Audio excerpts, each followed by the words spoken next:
Hello everyone, स्वागत है आपका आपके अपने प्लेटफॉर्म हेलो सर पर। जैसे कि हम पिछले क्लासों में चर्चा कर चुके हैं मध्य प्रदेश के सामान्य परिचय के बारे में, तो आज हम उसको विस्तार से पढ़ने वाले हैं। तो सबसे पहले हम लेंगे आज का टॉपिक मध्य प्रदेश का प्रागैतिहासिक काल या पाषाण काल। जैसे कि हम देखते हैं पाषाण काल को हम 3 भागों में डिवाइड करते हैं। कौन सा? एक हम पुरापाषाण काल, दूसरा मध्य पाषाण, तीसरा नवपाषाण काल। यदि इनका समय देखें तो पुरापाषाण काल हमारा 10 लाख से 10,000 ईसा पूर्व तक होता है। 10 लाख से 10,000 ईसा पूर्व। मध्य पाषाण की बात करें तो 10 से ये 7,000 ईसा पूर्व। नवपाषाण 7 से 4,000 ईसा पूर्व तक हमारा रहता है। ठीक है। मानव की इस पुरापाषाण काल में हमको क्या क्या साक्ष्य मिले? इस समय मानव आदि मानवों के रूप में रहता था। तो इसका जीवन निर्वाह किस प्रकार से हुआ? शिकार से, कि शिकार जहाँ भी मिल गया उसको थोड़ा बहुत मानव अपना भोजन किया करता था। इस पाषाण काल में एक काम हुआ, आग की खोज। क्या सबसे पहले मानव ने किस चीज़ की खोज की थी? तो आग की खोज की। इसको 3 भागों में हम बांट देते हैं, निम्न पुरापाषाण, मध्य पुरापाषाण और उच्च पुरापाषाण काल। यहाँ पर हमको मेनली एग्जाम की दृष्टि से यदि हम देखें तो हमको याद रखने यहाँ पर साक्ष्य कहाँ मिलते हैं इसके। तो मध्य प्रदेश में सबसे ज़्यादा साक्ष्य हमको पाषाण काल के मिलते हैं भीमबेटका। भीमबेटका जो कहाँ पर है? रायसेन जिले में। क्लियर? आगे बढ़ें। नेक्स्ट हमारा मध्य पाषाण काल। तो अब यहाँ पर मानव ने पशुपालन स्टार्ट कर दिया था। क्या? पशुपालन। उसके साक्ष्य हमको आदमगढ़ से मिलते हैं, होशंगाबाद जिला जो लगता है। नवपाषाण काल, पशुपालन के बाद मानव ने धीरे धीरे क्या स्टार्ट की? कृषि। अब कृषि यदि स्टार्ट की है तो उसको जाहिर सी बात है उसकी रक्षा के लिए वहाँ रहना भी पड़ेगा। तो यहाँ से फिर मानव स्थायी रूप से रहना चालू हो गया था, यानी उसकी बस्ती बनाना उसने चालू कर दिया था। इसके साथ ही उसने पहिए का आविष्कार किया। साक्ष्य हमको मिलते हैं हटा, ये दमोह का, संग्रामपुर घाटी दमोह के क्षेत्र में। मामा भांजा शैलाश्रय ये पचमढ़ी में है। और भीमबेटका के साक्ष्य आपको पुरापाषाण काल से लेकर नवपाषाण काल, ताम्रपाषाण काल तक सारे जगह मिलते रहेंगे। ये हमको थोड़ा फोकस रखना है भीमबेटका पर। यदि देखें हम भीमबेटका के बारे में चर्चा कर लें तो क्या है स्थिति इसकी? रायसेन जिले में अब्दुल्लागंज के पास में पड़ता है। खोज इसकी हुई 1957-58 विष्णु बांकड़कर जी द्वारा। साक्ष्य क्या मिलते हैं? तो वो शैल चित्र हमको कई गुफाओं में कुछ चित्र मिल जाते हैं। इसको 2003 में क्या किया हमने? विश्व धरोहर के रूप में शामिल किया था। कितने? 2003। भौगोलिक दृष्टि से अगर हम बात करें तो भीमबेटका आपका पड़ता है रातापानी अभ्यारण्य। रातापानी अभ्यारण्य हमको याद रखना है। क्लियर हुआ? इसके बाद नेक्स्ट आदमगढ़। तो आदमगढ़ कहाँ? ये हथनौरा सीहोर जिला में मिलता है हमारा हथनौरा। खोज इसकी हुई 1964 में आरबी जोशी द्वारा। साक्ष्य क्या है? तो ये प्रथम साक्ष्य पशुपालन, कांच की चूड़ी और लघु पाषाण उपकरण। किस प्रकार के उपकरण? लघु पाषाण उपकरण। ठीक है, आगे हम बढ़ें। तो आदमगढ़ को हम बोलते हैं माइक्रोलिथिक फैक्ट्री। माइक्रोलिथिक क्यों? क्योंकि इसमें हमको साक्ष्य मिलते हैं कहाँ? मध्य पाषाण काल के। मध्य पाषाण काल। और मध्य पाषाण काल में औजार बहुत छोटे छोटे हुआ करते थे, माइक्रोथिल्स, यानी छोटे औजारों का समय। ठीक। हथनौरा की यदि हम बात करें तो सीहोर जिले में है। 1982 में इसकी खोज अरुण सोनकिया जी ने की। तो ये पुरातत्ववेत्ता जो उत्खनन करता हमारे कुछ रहे हो, जैसे HD साकलिया, RB जोशी, अरुण सोनकिया, इनका नाम हमको देखते हुए चलना है। हथनौरा से मिला क्या हमको? तो वहाँ से हमको मिलती है मानव की खोपड़ी, यानी कि मानव के कंकाल के साक्ष्य पूछा जा सकता है, या सीधा सीधा मानव की खोपड़ी कहाँ से मिली वो आपसे क्वेश्चन बन सकता है।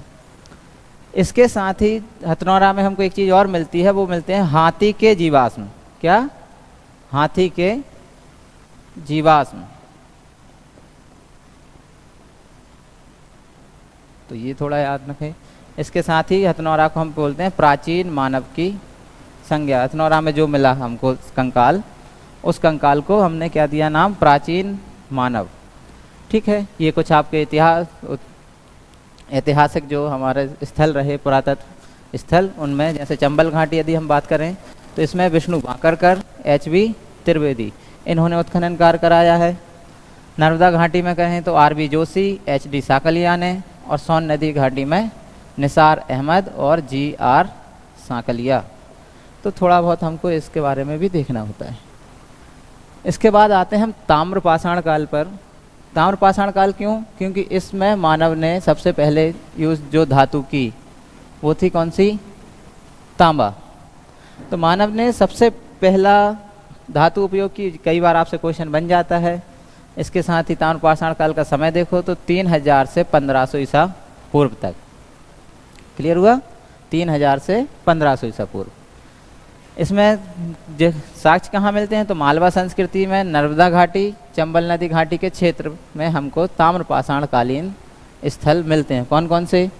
कायथा जो आपका उज्जैन में है, नापदा टोली, खरगोन, डांगवाड़ा ये भी उज्जैन में है, और अबरा मंदसौर। क्लियर हुआ? इसमें यदि हम आगे देखें तो कायथा में हमको क्या मिलता है? तो कायथा एक जिला इसका उज्जैन, और काली सिंध नदी के किनारे पे कायथा स्थल हमको मिला हुआ है। इसमें मिला क्या? भूरे रंग के मृदभांड और तांबे की चूड़ी। खोज 1964 में विष्णुकर्ण बाकड़कर, और कायथा पहला ताम्रकालीन नगर हम मानते हैं। कहाँ पर? कायथा को। जिला हमको इसमें याद रखना है, और इसकी खोजकर्ता और साक्ष्य हमको इसको देखना है। आगे बात करें नापदा टोली की, तो नापदा टोली आपका महेश्वर खरगोन में पड़ता है। नदी घाटी यदि बात करता है तो कौन सी नदी घाटी मिलेगी हमको? वहाँ हमको मिलेगी नर्मदा नदी घाटी। साक्ष्य देखें तो साक्ष्य काले रंग के मृदभांड हमको यहाँ पर मिल जाते हैं। खोज किसने की? तो खोज की एच.डी. साकलिया और एस.बी. देव ने। डांगवाड़ा या डांगवाड़ा जो आपको नाम मिलता है तो वो उज्जैन में स्थित है। इसमें भी हमको लाल काले मृदभांड ही मिल जाए। क्या? लाल काले मृदभांड। इसके साथ तांबे के कुछ औजार हमको वहाँ पे मिले। 2 अग्नि वेदिका मिलती हैं। क्या? अग्नि वेदिका के साक्ष्य हमको डांगवाड़ा से मिल जाते हैं ना। इसके साथ ही मुद्रा पर ब्राह्मी लिपि में लेख लिखे हुए मिलते हैं, कुछ ब्राह्मी लिपि के। ठीक। चौथा बात करें हम अबरा, तो ये है हमारा मंदसौर जिले में चंबल नदी के किनारे। ठीक है। रोमन व्यापार के साक्ष्य हमको यहाँ से मिलते हैं। कुछ वृषभ की मूर्ति हमको मिलती है, और बच्चे की एक मूर्ति भी मिल जाती है। ये कौन से कालीन है? ये ताम्रपाषाण कालीन हम ये बात करते हैं। खोज इसकी एच.बी. त्रिवेदी और बांकड़कर जी ने की थी। अन्य नगर की हम बात करें तो एरण हमको मिल जाता है ताम्रपाषाण कालीन। खेड़ी नामा मिलता है जो होशंगाबाद में पड़ता है। नागदा उज्जैन की बात कर चुके हैं, और वैसनगर विदिशा। तो ये हमको कुछ स्थल मिल जाते हैं। तो यहाँ पर यदि हम देखें, आपसे क्या हो पूछा जाए तो इनको याद करने के लिए हम मैप का सहारा ले सकते हैं। इसका मैप का सहारा, क्योंकि उससे आपको बहुत जल्दी वो चीज़ें रिलोकेट हो जाएंगी कि कहाँ कहाँ ये पड़ती थी। अरे मेरे भाई हट।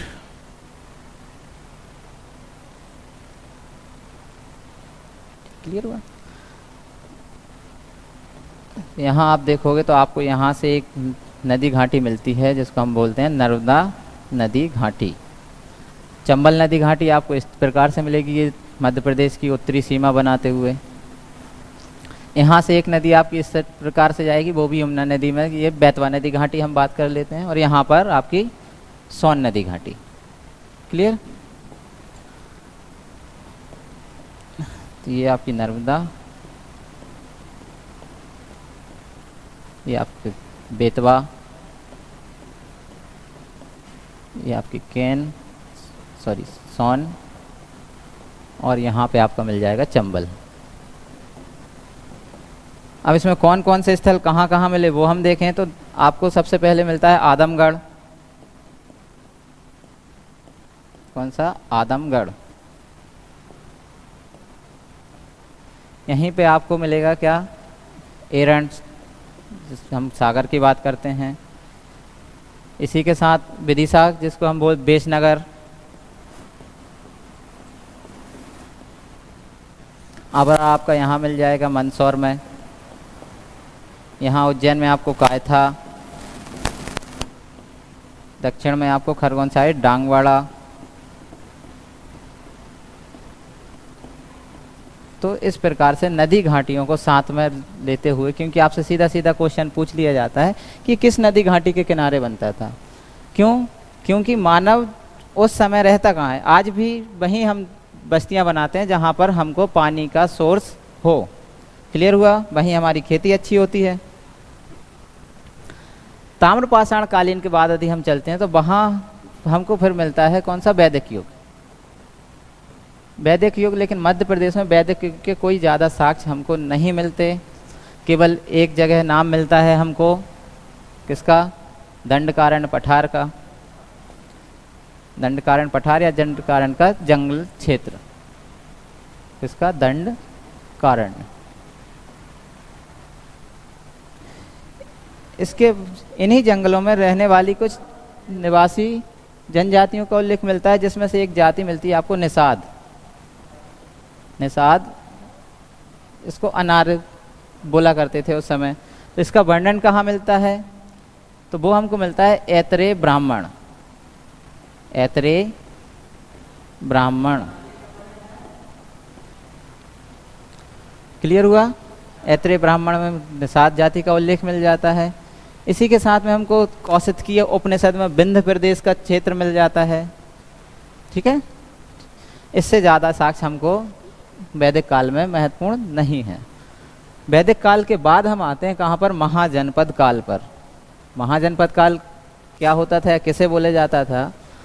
तो वैदिक काल में जो राजनीतिक व्यवस्था हम देखते हैं, कौन सी राजनीतिक व्यवस्था अगर हम देखें तो उसमें पहले सबसे छोटा इकाई होती थी कुल। कुछ कुलों से मिलकर हम बनता था ग्राम। ग्राम से मिलकर बनता था विस, और विस से मिलकर बनता था क्या? जन।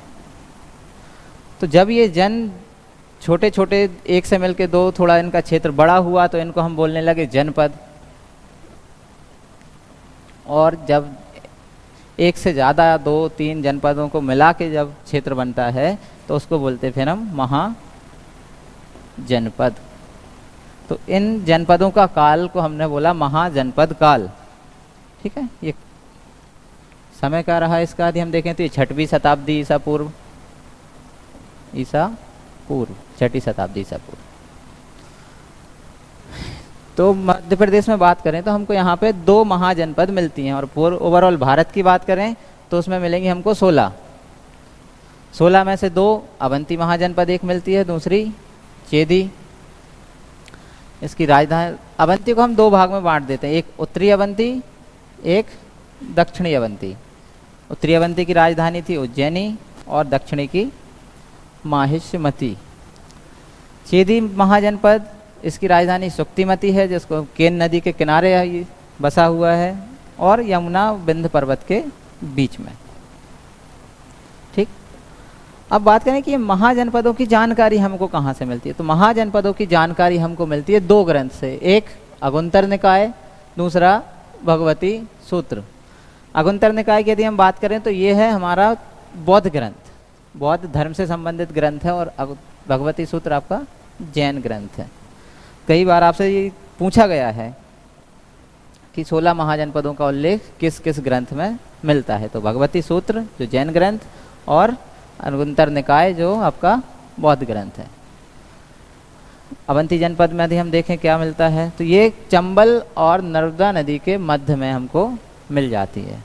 यहाँ का राजा एक प्रमुख रहा, वो है चंद्रप्रघोत, जो बुद्ध के समकालीन था, और नंदीवर्धन इसका अंतिम शासक था। इसके बाद कहें और कहाँ हमको जानकारी मिलेगी अवंती की, तो अवंती की जानकारी स्कंद पुराण में मिलती है। जो पुराणों का काल रहा, हमारे जो 18 पुराण हैं उसमें से एक स्कंद पुराण, जिसमें हमको किसकी मिलती है, अवंती की जानकारी। क्या मिलती है, तो वो है वाणिज्यिक और विज्ञान साहित्य का केंद्र रहा। तो इसमें वाणिज्यिक उन्नति ज़्यादा हुई, देखें, ठीक है। इसके प्रमुख महाजनपद में कौन कौन से जनपद थे वो हम देखें तो ये था वत्स। वत्स यानी वर्तमान का क्या, ग्वालियर क्षेत्र। अनूप की यदि हम बात करें तो अनूप कहाँ पड़ता है, ये वर्तमान का भी निमाड़, खंडवा खरगोन वाला एरिया है। और तीसरा नलपुर, जो वर्तमान का शिवपुरी क्षेत्र, कौन, नरवर। आज हम देखते हैं नरवर को, तो वो उसको पहले क्या बोला जाता था, नलपुर। चेदी की यदि हम बात कर लें, राजधानी की बात की थी, सुक्तिमती केन नदी के किनारे मिलती है। यदि यमुना नदी और विंध्याचल पर्वत के मध्य में ये क्षेत्र फैला हुआ है, ठीक। वर्तमान में देखें तो ये यहाँ का बुंदेलखंड क्षेत्र, ठीक, जिसकी हम बात अभी आगे चर्चा में की। चेदी में कौन कौन से प्रमुख जनपद हुआ करते थे, आपका दरसाण, ये विदिशा क्षेत्र, तुंडीकर ये आपका दमोह का एरिया, और एरण सागर। तो देखिए अभी आपको दरसाण का नाम क्या मिला, विदिशा। तो विदिशा को एक नाम और हमने दिया अभी, बेशनगर। तो आपको ये प्रमुख नगरों के जो प्राचीन नाम हैं उनको रिकॉल करते हुए चलना है। इसके बाद आता है हमारा, जब महाजनपदों के बाद कौन सा काल, मौर्य वंश। मौर्य काल में देखें तो 322 से 250 ईसा पूर्व तक ये प्रदेश में रहा। जब मौर्य वंश की बात करते हैं तो हमें एक ही व्यक्ति का नाम में आता है, अशोक। कौन, अशोक। तो अशोक कब, जब बिंदुसार मगध का राजा था तब अशोक अवंती का राज्यपाल था। कौन, राज्यपाल। इसके बाद जब राज्यपाल था उसी समय इसकी शादी हुई, तो वो कहाँ, विदिशा की एक नगर सेठ की पुत्री, जिसका नाम क्या मिलता है हमको, महादेवी, या इसी को कहीं कहीं आपको श्रीदेवी भी मिलेगा नाम, ठीक है, कौन, श्रीदेवी। इसके बाद आप आगे बढ़े तो इसके पुत्र का नाम महेंद्र, पुत्री का नाम क्या मिलता है, संघमित्रा, जिसको बौद्ध धर्म के प्रचार के लिए कहाँ भेजा था, तो वो भेजा था हमने श्रीलंका। क्लियर हुआ, कहाँ, श्रीलंका। इसके साथ अब हम देखें कि हमको मौर्य वंश से संबंधित साक्ष्य या अभिलेख कहाँ कहाँ हमको मिलते हैं। यदि अशोक की बात करें तो आपको सांची का स्तूप मिल जाएगा। वो वैसे टेकरी का निर्माण जो करवाया वो, तो वैसे टेकरी कहाँ पे है आपकी, तो ये मिलेगी उज्जैन। कहाँ पर, उज्जैन में, कानीपुरा। अभिलेख की बात करें तो सबसे पहले आपको मिलेगा एक रूपनाथ अभिलेख, जो कहाँ पर है, कटनी में है। और यहाँ इसमें अशोक के धर्मादेश मिल जाते हैं, धर्म पर जो आदेश अशोक ने दिए हैं। गुर्जरा अभिलेख ये दतिया में है। यहाँ पर अशोक का नाम अशोक मिलता है, ठीक है, क्या मिलता है, अशोक नाम मिलता है। नहीं तो इसके अलावा और अन्य अभिलेखों में हम बात करें तो क्या मिलेगा, तो वहाँ मिलता है हमको देव नाम प्रियदसी। देव नाम प्रियदसी, अधिकांश अभिलेखों में अशोक का नाम देवनाम प्रियदसी मिलता है, जिसका अर्थ क्या हो जाता है, वो देवों का प्यारा, देवों का प्यारा। तो यदि हम देखें, हमसे कई बार पूछा गया कि अशोक का नाम जो अशोक मिलता है, ऐसा एक अभिलेख कौन सा है मध्य प्रदेश में, गुर्जरा। और बात करें तो कुल ऐसे 4 अभिलेख हैं हमारे पास। पहला हम देख चुके हैं गुर्जरा, जो मध्य प्रदेश में है। उसके बाद मिलेगा आपको मास्की, नेटूर और ओडेगोलन। ये तीनों के तीनों अभिलेख आपको मिलेंगे कर्नाटक में। कहाँ, कर्नाटक। तो एक मध्य प्रदेश में है और बाकी के तीनों के 3 अभिलेख कर्नाटक में है। आगे देखें, सांची का अभिलेख हमको मिल जाता है जो रायसेन में है। यहाँ पर क्या मिलता है, तो इस अभिलेख में मिलता है संघ भेद रोकने का आदेश। अशोक ने क्या दिया, संघ भेद रोकने का वर्णन मिल जाता है इसमें। कसरावद अभिलेख हमको कहाँ मिलता है, तो ये खरगोन में मिल जाता है, और कारी तलाई अभिलेख कटनी में। इस जगह का नाम हमको याद रखना है, क्या उसमें मिलता है वो याद रखना है, ठीक है। स्तूप की यदि हम बात कर लें तो आपको पहला मिलता है सांची का स्तूप, जो सबसे बड़ा स्तूप है, जिसको हम महास्तूप भी बोलते हैं। कहाँ है, तो रायसेन में काकड़ा नाबोद पहाड़ी। ये आपसे अभी पिछले प्री में क्वेश्चन भी पूछा गया था कि काकड़ा नाबोद पहाड़ी या उसका प्राचीन नाम, तो सांची में काकड़ा नाबोद, उसी को आप काकड़ाम, काकड़ाए, इस प्रकार के नाम हमको मिलते हैं। खोज, तो खोज हुई इसकी 1818 में जेम्स टेलर के द्वारा। इसके बाद उपनाम देखो तो त्रिवेदी स्तूप भी इसको बोलते हैं, महास्तूप भी इसको बोल देते हैं, ठीक है। सांची का स्तूप तो है ही। इसमें क्या मिलता है, तो इसमें तोरण द्वार हैं जो पुष्यमित्र शुंग ने बनवाए थे। क्या मिलते हैं, तोरण द्वार, जो चारों तरफ आपकी प्रदक्षिणा पथ के बाहर जो 4 द्वार हैं। विश्व धरोहर सूची में बात करें तो 1989 में ये शामिल हुई। एक विश्व धरोहर सूची में आपको क्या मिला, सांची का स्तूप, भीमबेटका, और मिलता है खजुराहो के मंदिर। तो इनका क्रम थोड़ा याद रखना है कि कब मिला। तो खजुराहो को हमने शामिल किया था 1986 में, भीम सांची को किया 1989 में, और भीमबेटका 2003। तो ये समय हमको याद रखना है, 86, 89, 2003। इसके बाद दूसरा स्तूप हमको मिलता है भरोत का स्तूप। कहाँ पर है, सतना में। खोज किसने की इसकी, तो अलेक्जेंडर कनिंघम ने। किसने, अलेक्जेंडर कनिंघम। इसमें क्या मिलता है, तो इसमें मिलता है स्तंभ जो उसके हैं, उसमें यक्ष यक्षिणी की चित्र, नाग नागिनों के चित्र हमको उसमें अंकित मिल जाते हैं। और जो भरोत का स्तूप है, आज उसके अवशेष कहाँ, तो अवशेष कुछ कलकत्ता, कुछ काशी और कुछ इलाहाबाद के संग्रहालय में संरक्षित हैं, क्योंकि ये थोड़ा हमको जर्जर हालत में मिला है। क्लियर।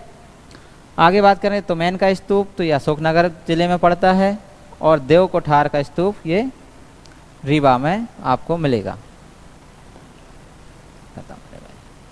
इसके साथ आपको विदिशा के एरिया में देखें तो सतधारा, सोनारी, अंधेर का स्तूप ये रायसेन जिले में आपको मिलेंगे, ठीक है। ये सभी के सभी किस्में हैं रायसेन। इसके अलावा भी आपको ग्यारसपुर में भी मिलता है, मुरैल खुर्द में भी मिलेगा, खरवई एक गांव है उसमें भी आपको अशोक के स्तूप मिल जाते हैं। इसके बाद मौर्य वंश के बाद आता है शुंग वंश। शुंग वंश कब, 185 ईसा पूर्व के आसपास का एरिया है, एरिया समय के पास। संस्थापक कौन रहा है इसका, पुष्यमित्र शुंग, और इसका जो पुत्र है अग्निमित्र शुंग। इसकी जानकारी हमको मध्य प्रदेश में मिलती है। किस प्रकार से, कालिदास जी का एक ग्रंथ है जिसका नाम क्या नाम है उसका, मालविकाग्नि मित्रम। मालविकाग्नि मित्रम। इसमें मिलता क्या है, तो इसमें हमको मिलता है मालवा की एक राजकुमारी रही होगी कोई मालविका, और अग्निमित्र शुंग, इन दोनों का प्रेम प्रसंग की जानकारी हमको यहाँ पे मिल जाती है। और इसी में जानकारी मिलती है कि ये विदिशा का क्या था, विदिशा में शासन करता था अग्निमित्र शुंग। प्रमुख नगर उस समय के हम देखें शुंग वंश, तो सांची, उज्जैन और सतना। इसके आगे चलें तो और क्या क्या साक्ष्य मिलते हैं शुंग काल के, तो एक राजा भागभद्र रहा, उसके दरबार में एक राजदूत आया। कौन, हेलियोडोरस। कौन सा राजदूत था, यूनानी। कहाँ का, यूनानी राजदूत। यहाँ पे क्या किया, तो आपको मिलता है यहाँ पर विदिशा में बेशनगर। बेशनगर में आपको मिलेगा क्या, हेलियोडोरस स्तंभ। कौन सा, हेलियोडोरस स्तंभ। उसी को हम क्या बोलते हैं, गरुड़ स्तंभ। गरुड़ स्तंभ। एक नाम स्थानीय मिल जाता है खाम बाबा। तो ये कुछ नाम आपको मिलेंगे। और ये किस धर्म से संबंधित है, तो ये है वैष्णव धर्म से संबंधित। वैष्णव धर्म से संबंधित ये आपको मिल जाएगा, ठीक है। देवभूति अंतिम शासक रहा इस वंश का, शुंग वंश का। इसके बाद आता है सातवाहन वंश। तो सातवाहन वंश में मध्य प्रदेश में ज़्यादा साक्ष्य ना मिलते हुए एक राजा का नाम मिलता है गौतमी पुत्र सातकर्णी। संस्थापक से मुक्त था, कहाँ?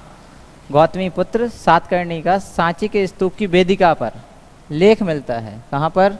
सांची के स्तूप की वेदिका पर। ठीक है। इसके अलावा इसके कुछ सिक्के भी हमको मिल जाते हैं। कहाँ सिक्के मिलते हैं हमको गौतमी पुत्र सातकर्णी के?